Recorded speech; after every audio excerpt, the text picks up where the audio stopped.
শিল্পী পিন্টু ভট্টাচার্যের স্মৃতিচারণায় লেখক শঙ্করলাল ভট্টাচার্য। এক তাজমহল গড়ো, হৃদয়ে তোমার আমি হারিয়ে গেলে। গানের এই কয়েকটি লাইনের মধ্যে যেন লুকিয়ে আছে এক শিল্পীর পুরো জীবন। একটি প্রশ্ন আজও ঘোরে, সত্যিই কি বাঙালি হৃদয় থেকে হারিয়ে ফেলেছে পিন্টু ভট্টাচার্যকে? সময়টা ছিল 60-এর শেষ, 70-এর শুরু। কলকাতা তখন আন্দোলনের উত্তাপে ফুটছে। কলেজ বিশ্ববিদ্যালয়ের স্লোগান, রাস্তায় উত্তেজনা, আর কফি হাউসে তর্ক, কবিতা, সিনেমায় রাজনীতি নিয়ে। আর বম্বে ছেড়ে কলকাতায় ফিরেছেন প্রথম হেমন্ত মুখার্জি, পরে সুবীর সেন। গানের প্রোগ্রাম আর ছবিতে অভিনয়ের জন্য আসছেন গীতা দত্ত। এই উত্তাল সময়ের মধ্যেই হঠাৎ এক অচেনা কণ্ঠ ভেসে উঠল চারিদিকে, চলো না দীঘার সৈকত ছেড়ে। এটা শুধু গান ছিল না, এটা ছিল এক রোমান্টিক স্বপ্নের ডাক। আর সেই স্বপ্নের ফেরিওয়ালা পিন্টু ভট্টাচার্য। মধ্যবিত্ত প্রেমের সহজ নির্ভেজাল অনুভূতিকে যেভাবে তিনি গানে ফুটিয়ে তুলেছিলেন তা আগে কেউ করেননি। গলায় ছিল কোমলতা, আর কোথাও যেন লুকিয়ে থাকতো এক গভীর বেদনা। অনেকে ভাবতেন তিনি নাকি ধনঞ্জয় ভট্টাচার্যের ছেলে। আসলে তা নয়, তবে সম্পর্কটা ছিল তার থেকেও গভীর। ধনঞ্জয়বাবু তাকে নিজের সন্তানের মতোই ভালোবাসতেন, গান শিখিয়েছেন, পথ দেখিয়েছেন। শৈশব থেকেই পিন্টুর জীবন সহজ ছিল না। অল্প বয়সেই অসুস্থতায় পা ক্ষতিগ্রস্ত, তারপর পিতৃবিয়োগ। কিন্তু তিনি থামেননি। গানই হয়ে উঠেছিল তার জীবনের একমাত্র ভরসা। গানের প্রতি তার ভালোবাসা ছিল অবিশ্বাস্য। একদিন জলসা থেকে ফেরার পথে হঠাৎ শুনলেন ওস্তাদ আমির খানের অনুষ্ঠান চলছে। সেই রাতেই ছুটে গেলেন গান শুনতে। তার গানে যে গভীরতা ছিল তা তৈরি হয়েছিল ক্লাসিক্যাল সঙ্গীতের ভিত থেকে। পিন্টু ভট্টাচার্যকে ওর গানের স্কুলে আধুনিক শেখানোর দায়িত্ব দিয়েছিলেন সঙ্গীতাচার্য তারাপদ চক্রবর্তী মহাশয়। ওর গান শেখানো হলে তারাপদবাবু ওকে ডেকে নিয়ে ওর গান শুনতেন। বলতেন, আহা কি সুন্দর গলা। ভাবুন, যে তারাপদবাবুর খেয়ালে আচ্ছন্ন, পিন্টু তার কাছ থেকে এই কদর। কদর কার না? এইরকম একটা গল্প শুনিয়ে ওর গানের কথায় যাব। গল্পটা গায়ক, গীতিকার, সুরকার জটিলেশ্বর মুখোপাধ্যায়ের মুখে শোনা। বললেন, বজবজ থেকে নৌকা করে আমরা একটা জলসায় যাচ্ছি। হঠাৎ মাঝদরিয়ায় পৌঁছতে পিন্টু বলল, একটা অনুরোধ করব, কথা দাও তুমি রাখবে সেটা, না হলে এই জলে ঝাঁপ দেব। বুঝতে পারছি না কি অনুরোধ আসবে। বললাম, আগে বলবি তো কি চাস। ও বলল, না তুমি আগে কথা দাও। তো বললাম, ঠিক আছে দিলাম। ও বলল, তোমার ওই গানটা, আমি ফুলকে যেদিন ধরে বেঁধে, আমাকে দাও। বললাম, এ আর বেশি কথা কি, তুই গাইবি। দিলাম। আর কি ভালোই না গানটা। এমনকি ওর উল্টো পিঠে প্রেমের বাঁশি বাজে রে। খুব বেশি দিন তো গায়নি, ভুরি ভুরি গানও গায়নি, কিন্তু ওর গানগুলো থেকে গেছে, ওর আওয়াজটাও থেকে গেছে। কি সংযত রোমান্টিক আওয়াজ। আওয়াজের কথা এলে বলি, হরিশ মুখার্জি রোড থেকে বেরোবো ভবানীপুরের এক পাড়াতে পুজোর মরশুমের সন্ধ্যা জলসা, 1982-83 সাল। শিল্পী অনেক, গানও শোনা হলো প্রচুর, কিন্তু আজ অবধি দুটো গানই কান ও মন ছেয়ে আছে। পিন্টুর শেষ দেখা সেই রাতে আর এক তাজমহল গড়ো। আজও গায়ে কাঁটা দেয় মনে করলে।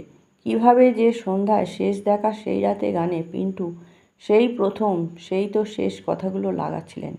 আধুনিক প্রেমের কবিতা বলার এক নির্জন বেদনা মেশা উচ্চারণ।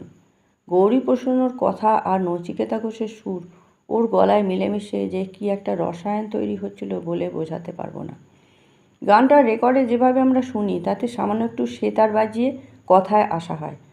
পাড়ার জলসায় যন্ত্র বলতে শুধু হারমোনিয়াম আর তবলা।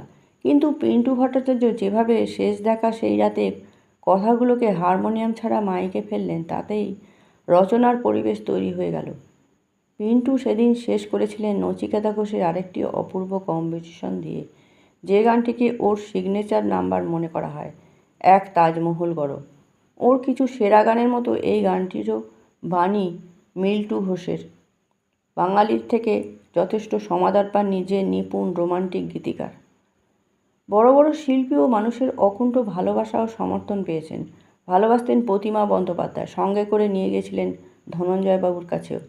স্নেহ ও সমাদর করতেন মানবেন্দ্র ও শৈলেন মুখোপাধ্যায়। আর সলিল চৌধুরী, নচিকেতা ঘোষ ও অনল চট্টোপাধ্যায় তো গানে গানে সুরে সুরে ওকে নিজেদের মনের মতো করে গড়ে নিয়েছিলেন। কিন্তু সব সুরকার, গীতিকার কিন্তু পিন্টুর জন্য ব্যথার সুর ও কথাকেই প্রশ্রয় দিয়েছেন। এর সবটাই আকস্মিক যোগাযোগ তেমন মনে করা ঠিক নয়। পিন্টুর রোমান্টিক আওয়াজ তাদের টেনেছে ঠিকই, কিন্তু কোথাও যেন ওর ধ্বনি ও স্বর ক্ষেপে তারা কান্নার সুর পেতেন। সলিলবাবু যেমন ওর জন্য চমৎকার গতি ও ছন্দের গান বেঁধেও তাতে বাণী রাখলেন কি না, আমি চলতে চলতে থেমে গেছি, আমি বলতে বলতে ভুলে গেছি যে কথা তোমাকে বলবো। তাতে স্যাক্সোফোনের স্ফূর্তি আর ব্যথা মেশানো স্ন্যাচের পর পিন্টুর গলায় বসানো হলো, জানি না কতদিন কখন এমন লগন সে আসবে, দু চোখ ভরে শুধু কাঁদব। গীতিকার যেহেতু সলিল চৌধুরী, তাই গানটা নিছক প্রেমের নাও হতে পারে আন্দোলনের শুভক্ষণের প্রতীক্ষার। কিন্তু যে মর্মেই বাঁধা হোক, ওই দু চোখ ভরে শুধু কাঁদবো যেন পিন্টুর গলায় তোলার জন্যই, যে আওয়াজকে অনল চট্টোপাধ্যায় কাজে লাগিয়েছেন ফিরে যেতে চাই গানে। নচিকেতা ঘোষ দু চোখ চেয়ে রয় এই, আর জটিলেশ্বরের মুখোপাধ্যায়ের আমি ফুলকে যেদিন ধরে বেঁধে কম্পোজিশনে। শ্যামলগুপ্ত দুটি গান লিখেছিলেন পিন্টুর জন্য। তাঁদের কথা যথাক্রমে, জানি পৃথিবী আমায় যাবে ভুলে, আর ভয় হয় এত ভালোবেসেছ আমায়। গানের মধ্যে রোমান্স ও বেদনার এই ধারাটাই পিন্টুর রেখে যাওয়া মস্ত পিছুটান। ফিরে দেখা ও ফিরে শোনার মতো এত আরাম ওর গানে যে এক সময় লজ্জা হয় এমন এক শিল্পীর তেমন কদর কেন হয়নি ওর জীবনকালে, যার একটা বড় কারণ ও নিজেকে গুটিয়ে রাখা লাজুক স্বভাব আর না বলতে না পারার ক্ষমতা।